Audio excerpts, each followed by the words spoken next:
ஏய்யா ராசா, ஏமா நீ இன்னும் தூங்கலையா? எனக்கு தூக்கமே வர மாட்டேங்குது.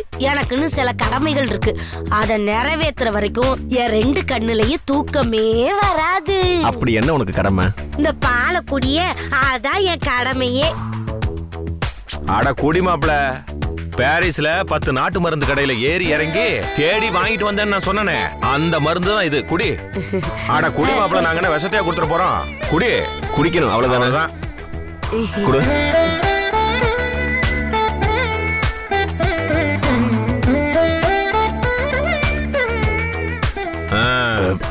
போதுமா? சரி, போய் படுக்க. அவ்வளவுதான். பாலை குடிச்சிட்டா. என்ன குடிச்சிட்டான்? அவ மட்டும் குடிச்சு என்ன பிரயோஜனம்? திவ்யாவும் சேர்ந்துல குடிக்கணும். அப்பதானே அவங்களுக்குள்ள ஒரு தாம்பத்திய சந்தோஷம் கிடைக்கும். அவ காலையில இருந்தே லொக்கு லொக்குன்னு இருமிக்கிட்டே இருந்தாளா, அதுக்காக இருமல் மருந்த குடிச்சுக்கிட்டே இருந்தா. அவ குடிக்க இருந்த இருமல் மருந்துல இந்த மாத்திரைய கலந்து போட்டுட்டேன். இப்ப குடிச்சிட்டு தான் போய் படுத்திருக்கா. அப்படின்னா நம்ம பிளான் கண்டிப்பா சக்சஸ் ஆயிடும்.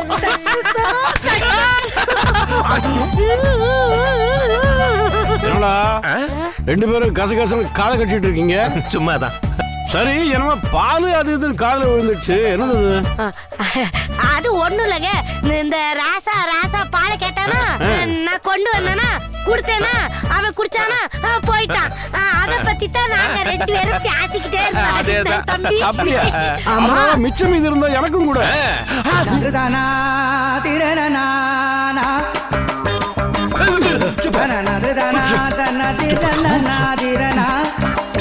என்னடி ஆச்சு? நான் என்ன புலிபால கேட்டேன் அப்படின்னு போறாங்க. இந்த பாரு, உனக்கு பாலம் கிடையாது, ஒண்ணும் கிடையாது. சும்மா வெளியில போய் படுன்னு சொல்லிட்டேன்.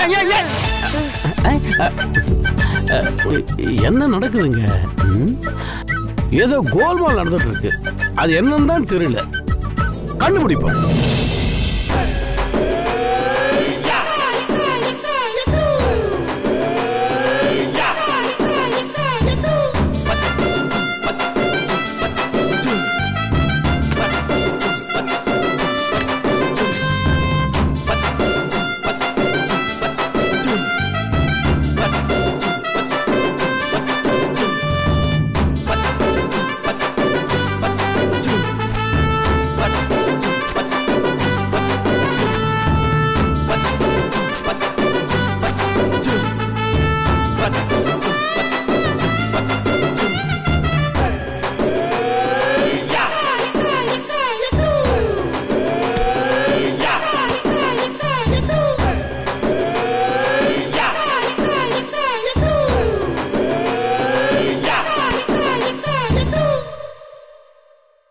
Good night Divya.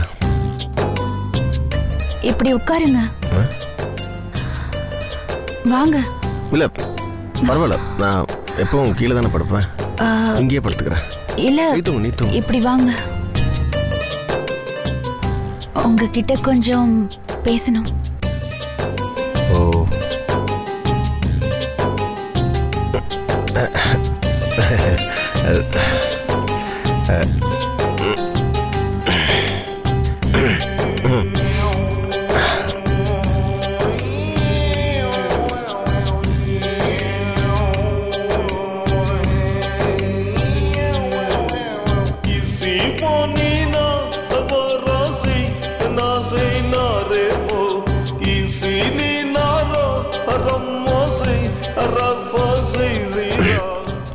என்ன பேசணும்? பேசணும். என் முகத்தை பார்த்து பேசுங்க.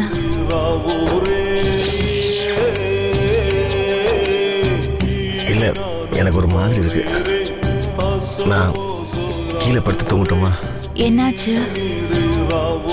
என்ன உங்களுக்கு பிடிக்கலையா? என்ன திவ்யா, உன்னை பிடிக்காம இருக்குமா? உனக்கே தெரியும், என் சின்ன வயசுல இருந்தே எனக்கு பிடிச்ச ஒரே தேவதை நீதான். நான் ரசித்த தேவதை என் பக்கத்தில் இருக்கும்போது எனக்கு பிடிக்காம இருக்குமா?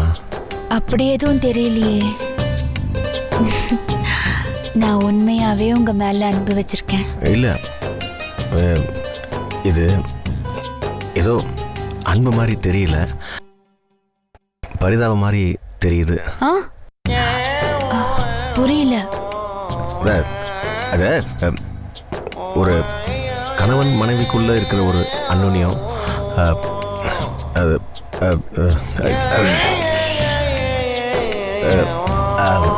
இங்கிலீஷில் ஏதோ ஒன்று சொல்லுவாங்களே, அதை பயாலஜியோ சைக்காலஜியோ கெமிஸ்ட்ரியா? ஆ ஆ ஆ அதான் அதான் அதான் அந்த ஹிஸ்ட்ரி தான் நம்மளுக்கு ஒர்க் அவுட் ஆகலையே. நான் கீழே படுத்துக்கிறேன். அட உட்காருங்க.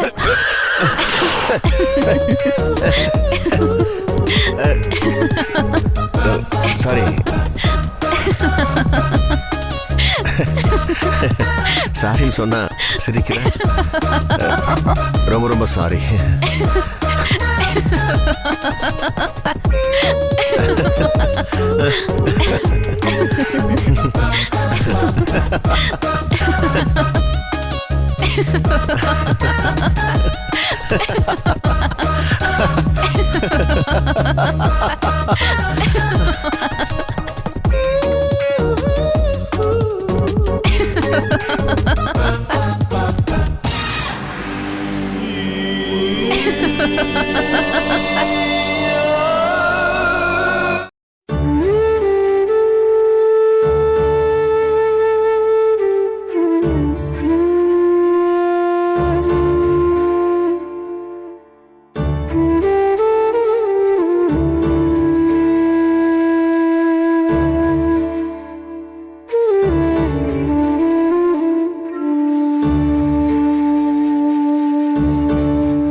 என்ன சுப்பு சார், இன்னும் தூக்கம் வரலீங்களா?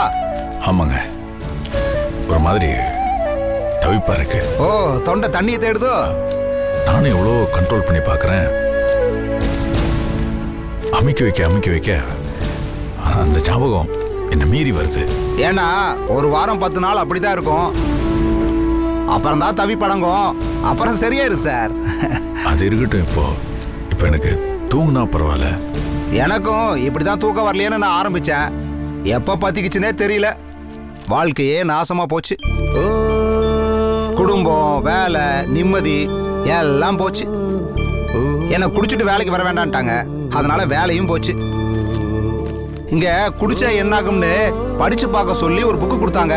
அதை படிச்சதுக்கு அப்புறம் ஷாக் ஆயிட்டேன். குடிக்கிறத விட்டுட்டீங்களா? படிக்கிறதையே விட்டுட்டேன்.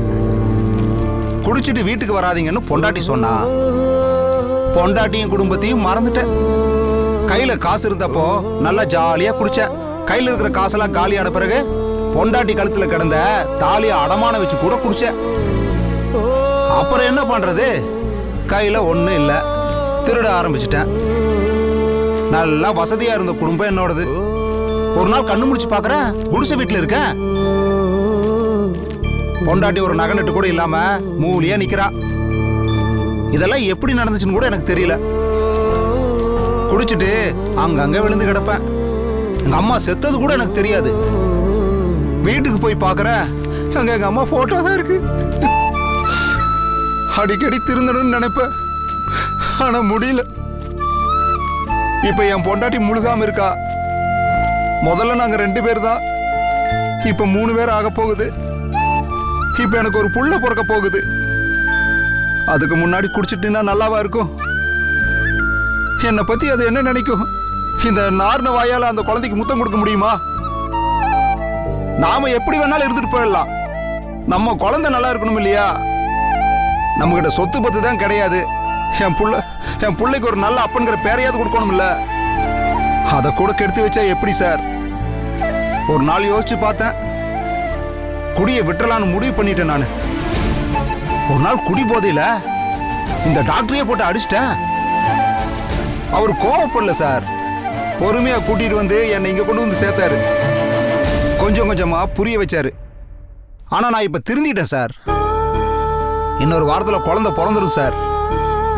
அது முன்னாடி வெறுங்கையோட போய் நிக்க முடியுமா? இங்க வேலை பார்த்ததுல 2000 ரூபாய் கிடைச்சது.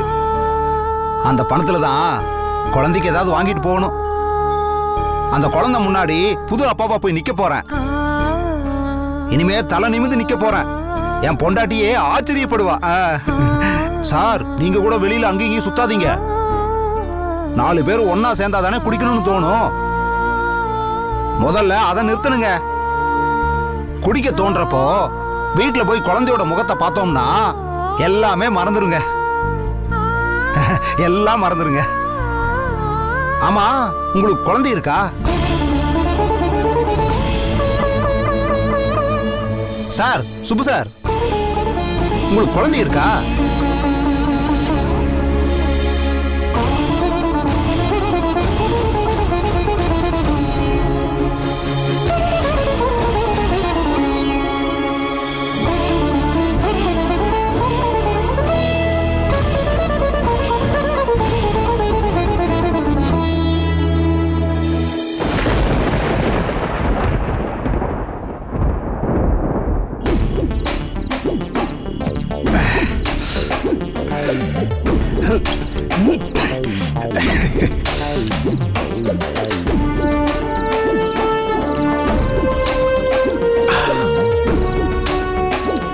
ஏன் பாலோ, இங்க வா, இங்க வாங்க.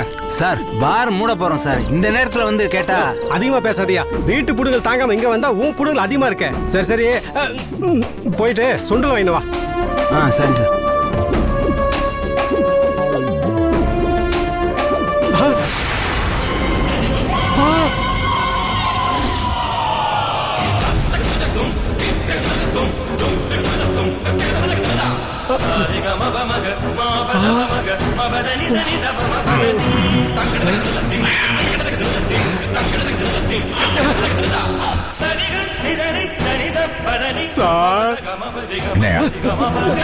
Sir, sir sir sir sir,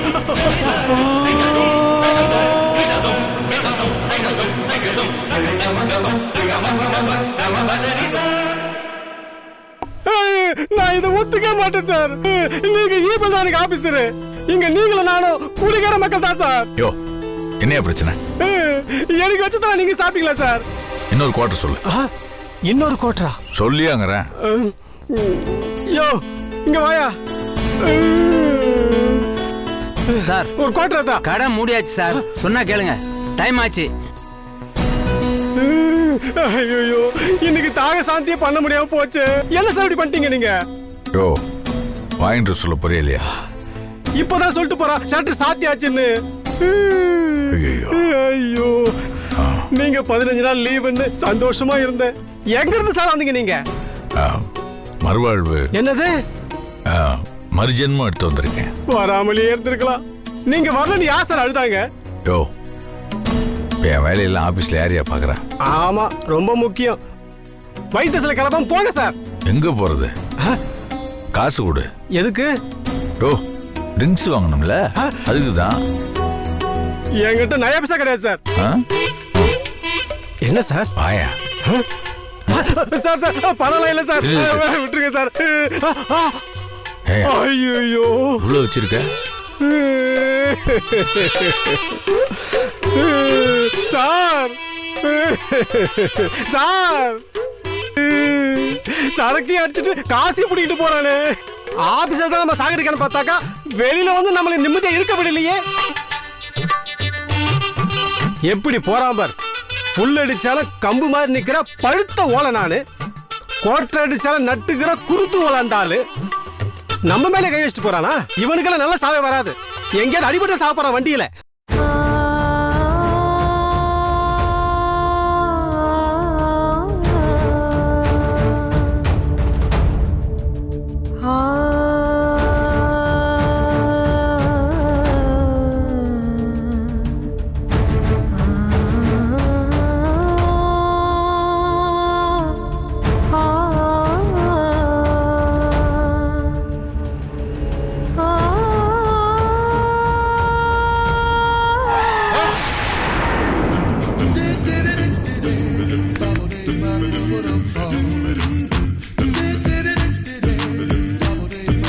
என்னடா பொண்டாட்டிய உள்ள பிரசவத்துக்கு அனுப்பி வச்சுட்டு குழந்தை சத்தத்துக்காக காத்துட்டு கிடக்குறவ மாதிரி அங்கிட்டு இங்கிட்டு நடந்துகிட்டு இருக்கியே, என்ன விஷயம்? ஆமாக்கா, மாப்பிள்ளையும் திவ்யாவையும் ஒண்ணு சேர்க்கணுங்கிறதுக்காக நாம பிளான் பண்ணோம்.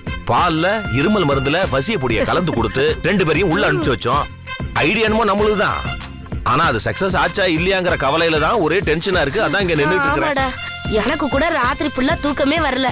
பிள்ளைகள் 2 சந்தோஷமா இருந்துச்சோ இல்லையோன்னு அதே நினைப்பு தான். முருகா, எப்படியாவது நான் நினைச்ச காரியம் நடந்துச்சுன்னு வச்சுக்கோயே, உனக்கு நான் 108 தேங்காய் உடைக்கிறேன். அந்த 108 தேங்காவையும் நானே குனிஞ்சு நிமிந்து பொறுக்கிறேன்ப்பா. இந்த கஷ்டமான பிரார்த்தனையை எப்படியாவது நிறைவேற்றிடுறேன்ப்பா. இது உன் மேலேயே ஆன. என்னக்கா அது வேண்டுதலே வித்தியாசமா இருக்கு? டேய், 108 தேங்காய உடைக்கிறது பெரிய விஷயமே கிடையாது. இந்த உடம்ப வச்சுக்கிட்டு 108 தேங்காவையும் குனிஞ்சு நிமிந்து எடுக்கிறேன் பாத்தியா, அது எவ்வளவு கஷ்டமான விஷயம். 1000 வருஷத்துக்கு முன்னாடி முனிவர்கள்லாம் ஒத்த கால்ல நின்னு தவம் பண்ணுவாங்களாம். அந்த கஷ்டமான தவத்தை மாதிரி இப்போ அக்கா தவம் பண்ண போறேன். இவ்வளவு கஷ்டமா வேண்டிக்கிட்டாயாவது அந்த முருகன் கண்ணை திறக்க மாட்டானான்னு ஒரு நப்பாசதே. அது சரி. பழனி ஆண்டவா. ஐயோ, கடவுளுக்கு மனசு மழை தூருது. இந்த மண்ணு குளிர்ற மாதிரி நம்ம மனசும் குளிரணும். குளிர்ந்துருண்டா, எனக்கு நம்பிக்கை இருந்துச்சு. கடவுளே.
Good morning Divya.